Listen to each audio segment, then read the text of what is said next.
PO monthly call. I can go ahead and share my screen. A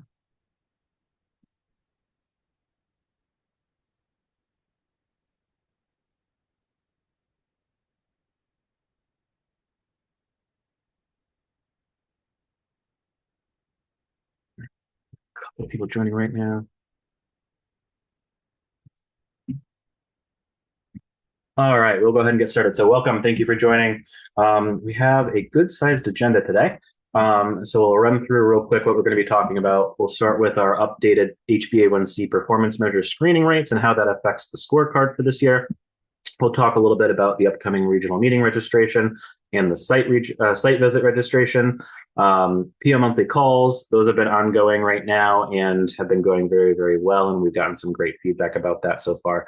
We'll talk about our first learning community event of the year, as well as the registration coming up or that has already been sent out actually, for the low carbohydrate diet workshop, the web resource library share feature that we just launched that we're really excited about, and then some exciting new things that we're working on for 2026 that we're excited to share with you and talk about, just to kind of give you a sneak peek, let you know what it is that we're going to be focusing on and bringing to you in the coming. All right. So as most of you hopefully have seen in the email communications and on the admin portal, the updated HEDIS rates were finally released. And so the revised HbA1c target rate for commercial patients is 74.45%, meeting that A1C of less than 8%. And for Medicare patients, it's 91% with an A1C less than or equal to 9.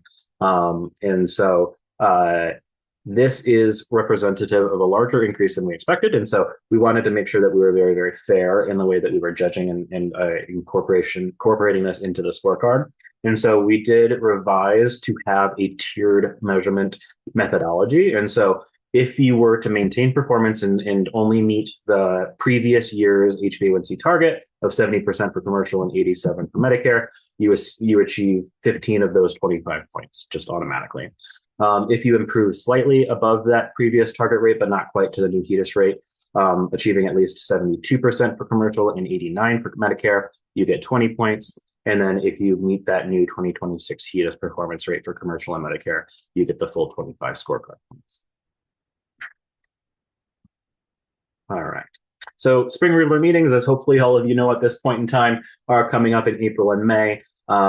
Please do make note of the time and date of your region's meeting. If you do not have the calendar hold on your calendar, please make sure to reach out to us or go to the website and click on the event. Registration details for these have been sent out earlier today. Let me just make sure that that went to everybody. It literally came out just this afternoon. Give me 2 seconds and I will tell you what time it came out so that you can be aware. Spring regional meeting registration email was sent at 9:52 this morning. So if you did not receive that and are a regional meeting registrant, please do reach out to us so that we can make sure that you get that registration link. That'll also be available through the MCTTD website on the events page. All right. This is the tentative spring regional meeting agenda. So we'll start with some clinical updates by Dr. Othman and Dr. Dees. We'll go into a introduction of the MCTTD pre-diabetes initiative that we're really excited to be focusing on for 2026, led by Laria Young, our design project manager. We'll then go into a future performance measures discussion that we're hoping to be very interactive and get some feedback from you all around future areas that MCTTD can foray into as far as performance and VVR is concerned. And then we'll have case studies from both our nephrology and our endocrinology program directors, which we know have been incredibly well received by everybody in the past. So we're excited to have them come back and speak to everybody. So like I say, registration did go out today. And so what this slide says, it will open this week. It did open this morning. But just as a reminder, spring regional meetings are intended for both PCPs, endocrinologists, and nephrologists. And so please make sure that all of them register and do so by March 15th. And then obviously, if they're not able to attend, there are opportunities for a substitute attendee. For endocrinology and nephrology practices, the substitute attendee must be a physician. And for primary care practices, the substitute attendee can be any other clinician focused role. So that could be a physician, obviously, or an APP, a nurse practitioner, physician assistant, and even a nurse or a care manager if there is not another physician available. All right, so spring site visits. The registration for this is also opening this week, and we will be doing site visits in the following 4 regions: so Gray Wolf, Bluegill, Riverwalk, and Sleeping Bear Dunes. So just as a reminder, participation and signing up for one of these site visits and having us come visit you does count for both your practice level learning community requirement and your physician level learning requirement for any physician that attends the meeting. I know there's a question in the chat here, so let me try to get to that real quick. Are you able to see if Clinical Champions registered for the regional meeting? Yes, you will be able to see in the admin portal which of your Clinical Champions have registered, just like you have in years past. All right.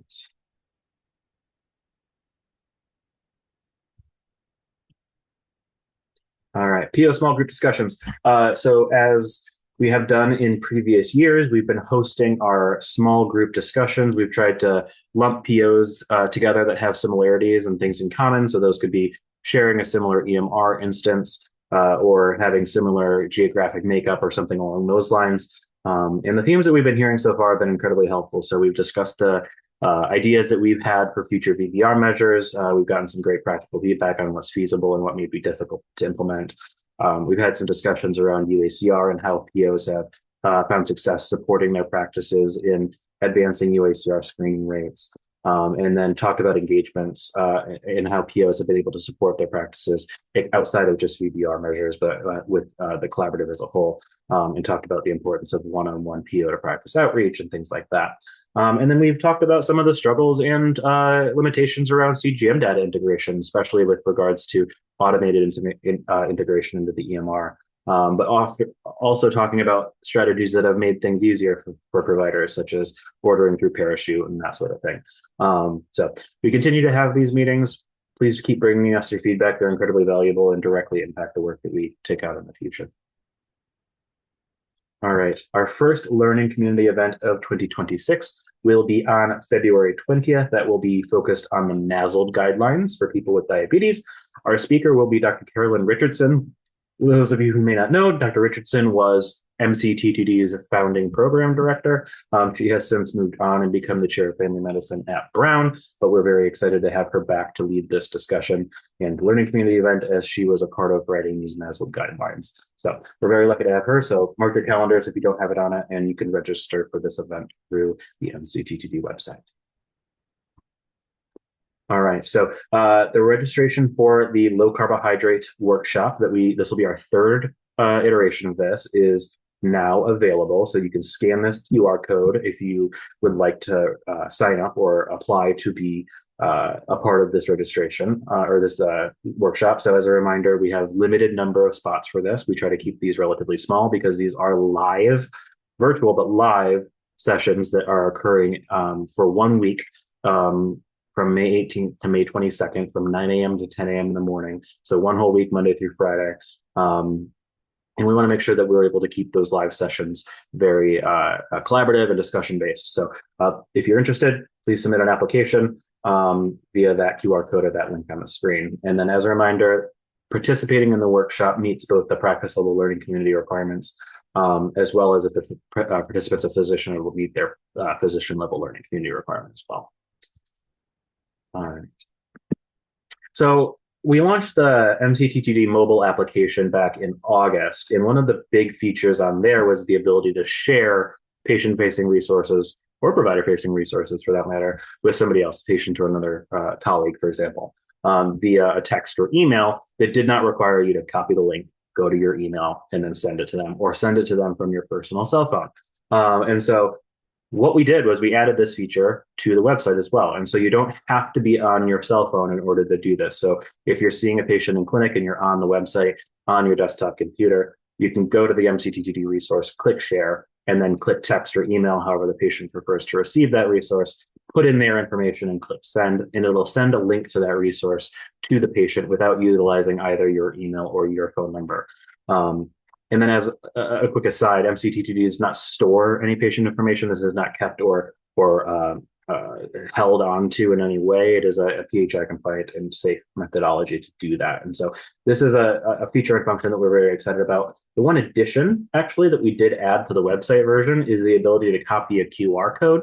We've heard from multiple folks that incorporating a QR code into an after visit summary or into a patient portal message or something like that that directly links to a MCTTD resource has been something that would be a valuable addition. And so you can click that copy QR code and it'll automatically generate a QR code. And it won't look like it does anything, but once you paste, it'll paste that QR code wherever it is that you'd like to paste it. All right. So now the fun part, get to talk a little bit about the exciting new things that we're working on for 2026. And so the first one, as most of you may be aware, is our annual report. And so this will be launching this week as well. This will include all of the different achievements and accomplishments that you all as the collaborative have made in the last year in 2025. So please do take a moment to read through that. It really is meant to be a round of applause to everything that the collaborative has done. And we so appreciate everything that you all have done. And so we're really excited to put this forth. It's a labor of love. And so keep an eye out for that. And then, as I mentioned, we are doing the third instance of the live low carbohydrate workshop. But one of the things that we want to do to accommodate the very positive feedback that we've received and the number of applications that we've received and have not been able to accept into that live session is to build out a asynchronous recorded version of this. And so we're not going to replace the live version. We'll continue to offer the live version twice a year. But we are working to build out a asynchronous version of the low carbohydrate diet workshop that will enable us to have a much broader reach to any clinician that would like to participate. We're still very much in the early stages of this. We're building out the content and developing what the content will even live on right now. But this will be something that we plan to launch by the end of 2026. It's also something that we have the ability to include deeper, more nuanced content on because we aren't rate limited to only 1 hour a day for a week.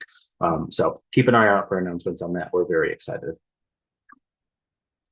All right. And then another thing that we're working on right now is the print shop. And so I know that one of the things that we've done in the past is tied the ability to order patient-facing resources to the in-person regional meetings. And so that enabled us to put out a call for orders from practices and allow you all to send us what resources and how much you would like. And then we would bring them with us physically and hand them to you at the regional meetings.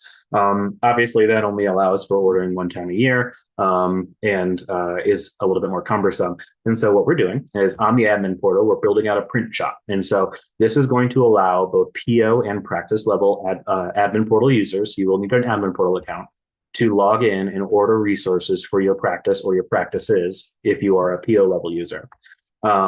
We will be working with a local print shop who will receive the orders and ship them directly to your practices. So no more having to wait for the regional meetings to come around and no more MCTTD having to lug around stacks of paper.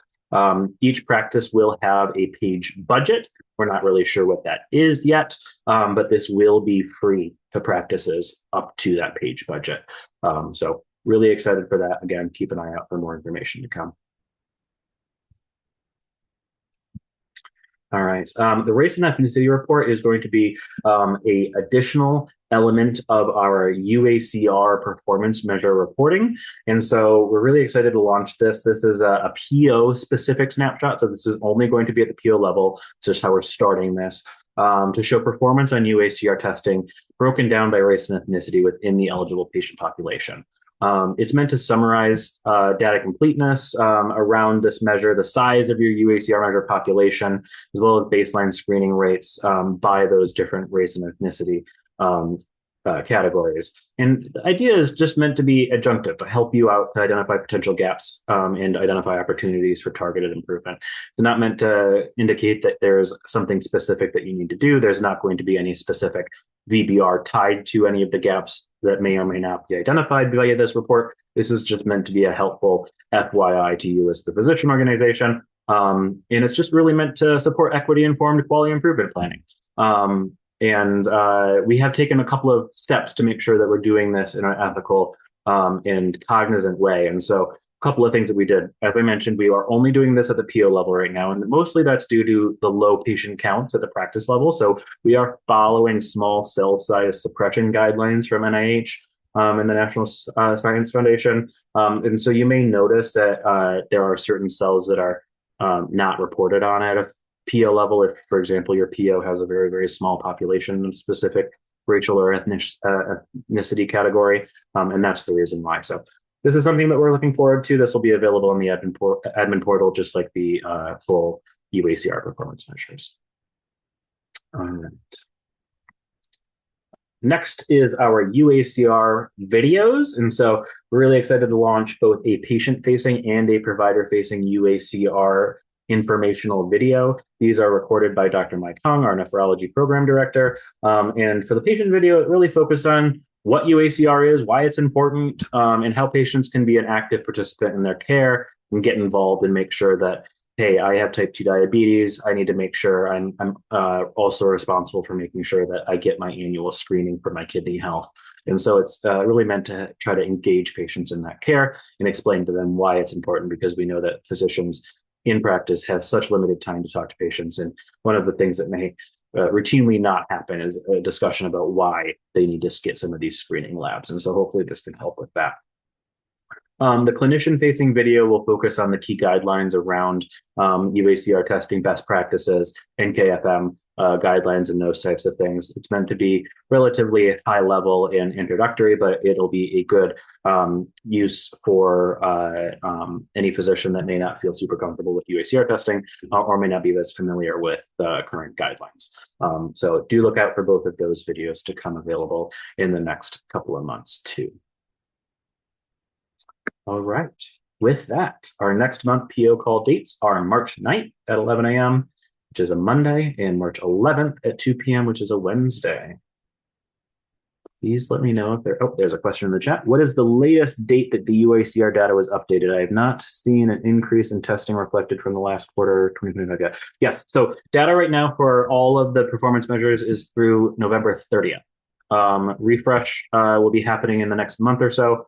In March. So keep an eye out for that. So yeah, the date the data is through currently is November 30th, 2025. And while we're waiting for any other questions, I'll stop sharing and pull up my specific dates so I can answer that more directly.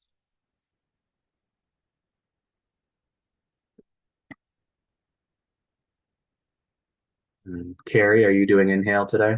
Yeah. Okay, give me 2 seconds to finish answering Mary's Of course. question. 2 seconds, I apologize.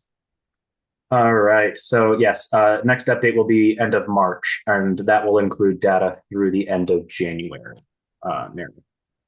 And then the second question you said, is this reflecting just that they were tested? So for UACR, is it UACR as a process measure? Yes. And so a process measure meaning did the patient receive that testing during the performance period?